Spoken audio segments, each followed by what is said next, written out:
Okay. Hello guys. Honestly, I have not made a video in like a very long time. But today, I basically wanted to get on here and talk about, well, let me tell you where I got my reference from. Well, my reference in a sense is this book. It's called The Woman's Encyclopedia, Myths and Secrets. It's by Barbara G. Walker. And it's honestly, like, it has a whole bunch of like just like words like elephants, elements, just Bible, like a whole bunch of different things in here. And today I want to talk about the toxicity revolving, partly about the toxicity revolving around like sex. And when we think about sex, we automatically think like intercourse, like, you know, pleasure in a sense.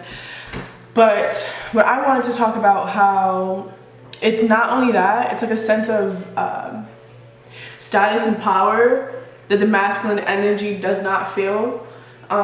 In terms of, you know, feminine energy, females, not to say that females don't have masculine energy in them, because they do. Oh, my thing is out.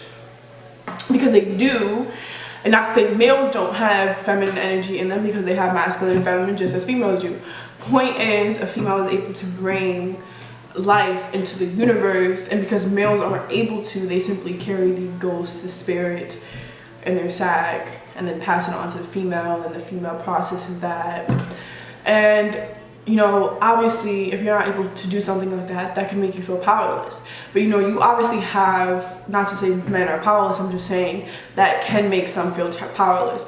Which is why for centuries we've been in a state of position where it's been this, so to say, women gotta cover their bodies, or, you know, shame women for showing their bodies, or gonna use a woman's body for money, you know, prostitution, pimps, and all that fucking other shit. And then how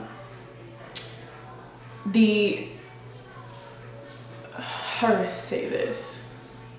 The idea that once a man has a sense of power or status from that, you know, sexual intercourse, they then have this ability to like just believe, you know what, yeah, like this is it, like I can, you know, fuck any bitch I want, I can do whatever I want, like it's just, that's just how it is. But in reality, it's because they find comfort in being inside a woman, because it's a womb, it's a place that's safety.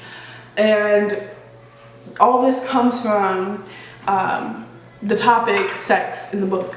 So in this beautiful book, it talks about sex, right? I don't even know if like my camera is like in the right position, but it talks about sex, and it talks about how women, European, because we know in Africa, right, women aren't shamed for showing their bodies. You have women, you know, openly showing their bodies and aren't shamed. There's other parts of the world where women's bodies aren't shamed, but it's been put in our, you know, brains that we have, because our brains is a place of programming, so it's, you can repetitively tell somebody something and they'll start believing it if they are not telling themselves something.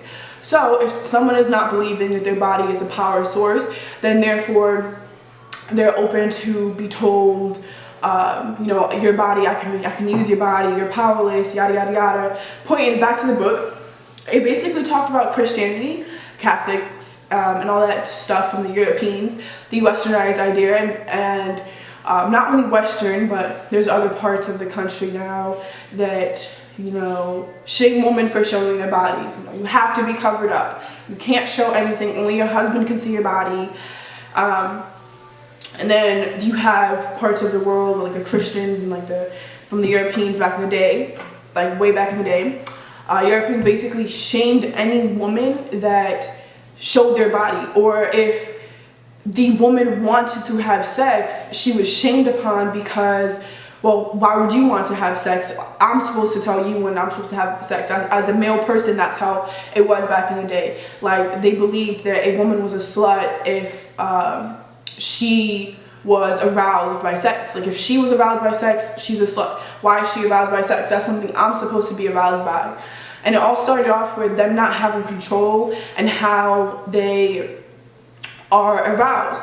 So because they're not in control, because they don't put their self in a position where they're in control of how they're aroused by a female's body, they begin to shame the woman.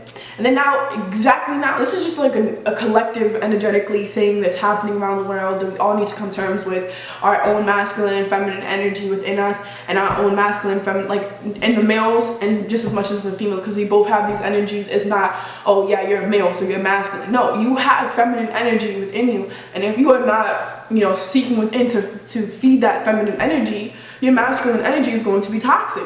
Just as much as if you are feeding your feminine energy, and you're not feeding your masculine energy will be toxic. Along with me saying that we have this collective energy of toxic masculinity being that they want to feel a sense of control and power through sex, right? It's a sense of status to them. And them just simply being aroused by the woman, and yeah, shame you because you arouse me. Like, why are you arousing me? I don't have control over it. Fuck you. Like, basically that. My point in to say is that I seen somewhere that there was a study done. I think it was like a TikTok, how it was in a textbook, how she basically said how there's a study done that when men looked at women who were lessly clothed, they did not, a part of their brain activated where they seen them as an object, not actually as a, you know, human, like an organism that has feelings. And that goes to show how we have this toxic masculinity in this world where if I'm at a high status, I can just, you know, fuck any bitch I want. I can have all the women I want. I can do whatever I want. I can have a wife at home and I can go cheat and that's okay. And you get this with the those shows they show you on TV, like, you know, oh, you cheated on me, da da da. Like those reality shows where they basically like basketball, Love and Basketball, something like that. And music videos where they popularize on the idea of black people splitting with their black partners. And and we know this, right? This is something that's known. It's not like it's not fucking known that when black partners are separated or not on the same page, you get an even increased sense of toxicity. And all this is routed from childhood. Like, it is literally all routed from childhood. In the church, it's shame you if you have sex.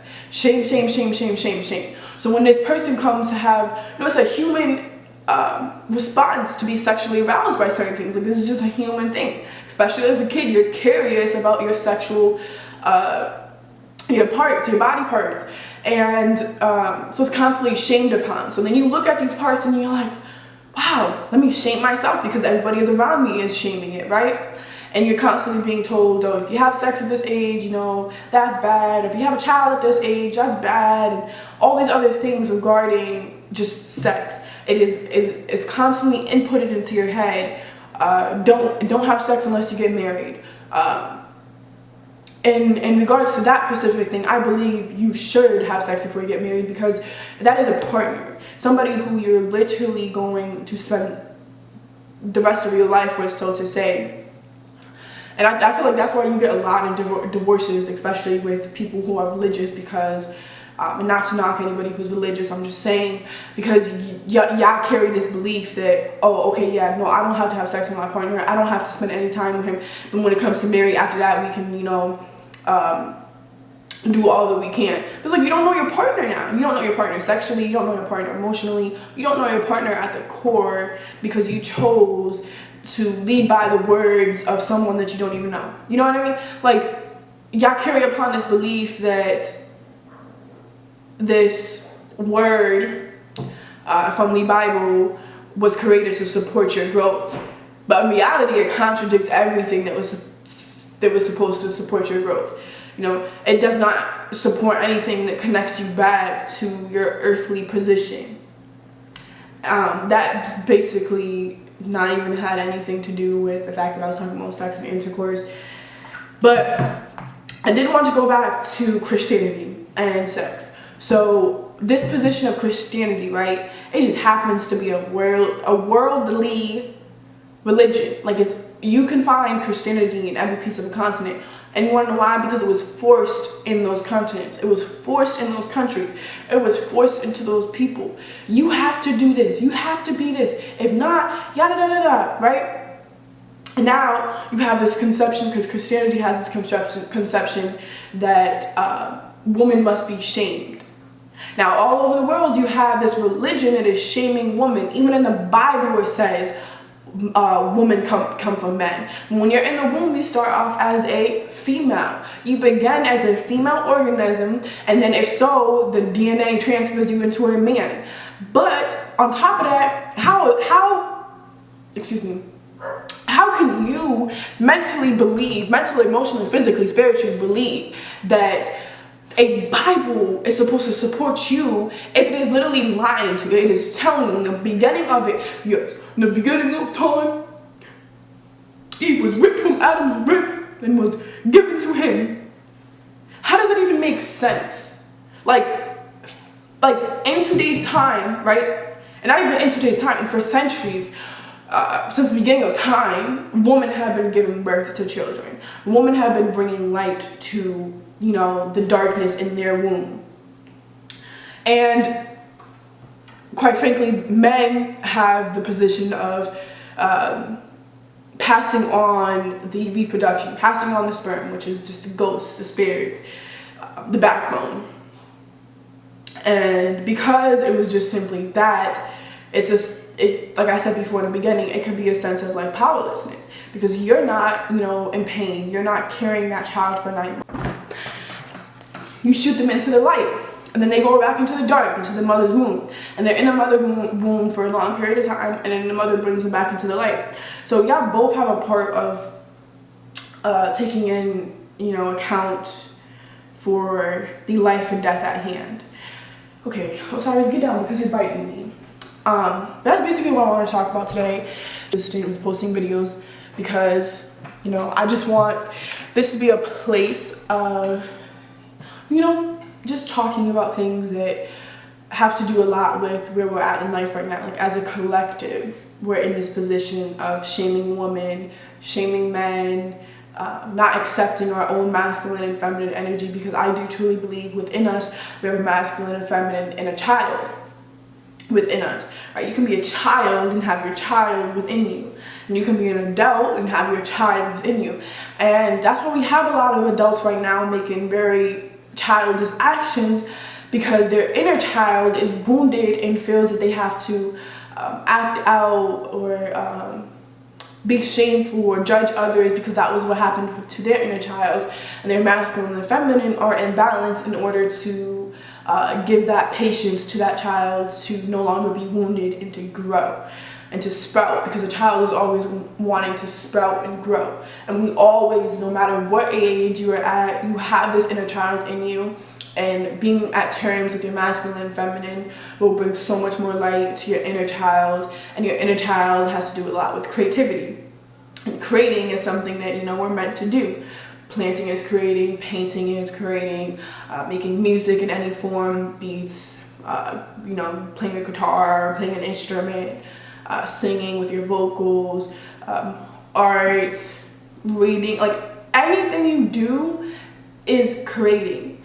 And a lot of the times we're put in these boxes, right? Apartments, homes, all these other things to, consume us with the idea that we're in a box, that we're not, spread open to a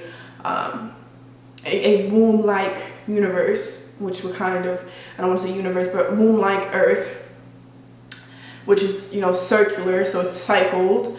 And yeah, that's basically what I have for you today. I hope you enjoyed today's video, and stay tuned for more videos. You go ahead and subscribe if you like.